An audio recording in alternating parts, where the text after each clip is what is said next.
Vamos lá, galerinha, tudo bem? Continuando aqui a nossa aula de empreendedorismo sobre trabalho.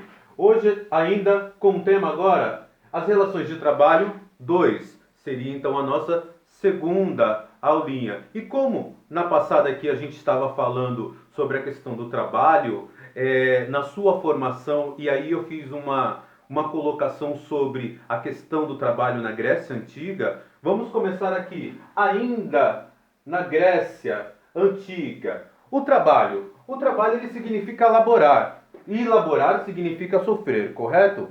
Falamos isso.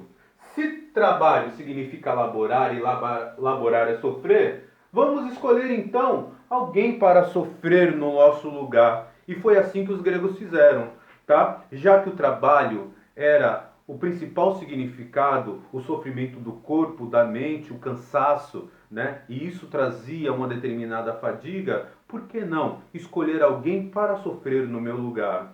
E a partir dessa forma de pensamento, vou escolher alguém para sofrer no meu lugar, surgiram duas ideias específicas. E o que seriam essas duas ideias?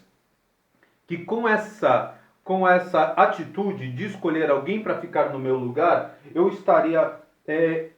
isso estaria acontecendo através de uma elite econômica e social, ou seja, um grupo de oligárquicos, abastados, ricos, né, iriam dominar de certa forma a ação talvez de não trabalhar, e por outro lado surge uma outra classe que na verdade nem era considerada social porque não era dado a eles o título de cidadania. Guardem isso.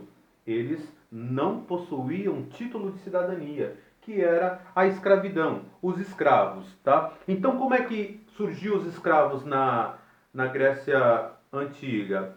Geralmente, ou ele era um estrangeiro, tá? Que foi capturado em uma determinada situação, em uma determinada região, ou um vencido de guerra, ou até mesmo uma pessoa que estava cheia de dívidas e devia para uma outra pessoa rica, da elite, e aí para ele não ficar nessa dívida, ele passava um tempo sobre a tutela dessa pessoa da elite, sobre esse rico, tá? E com isso, esse período, ele ia trabalhar como escravo até pagar a sua dívida e depois retornar à sua liberdade. Então vamos lá, ó. Nessa visão de necessita de alguém para sofrer no meu lugar, tinha essa ideia. Já que algumas pessoas nasceram para sofrer, outras nasceram para viver bem e feliz. Ou seja, em uma determinada sociedade, existem aquelas pessoas que fazem parte desta elite e que vão se dar bem, que vão viver feliz, enquanto outras vão sofrer, trabalhando dia a dia para sustentar o grupo. A partir daí, a gente tem uma primeira ideia de quê? De divisão de classe social. O rico e o pobre, o poderoso e o menos poderoso, o que manda fazer, o que obedece e faz, tá?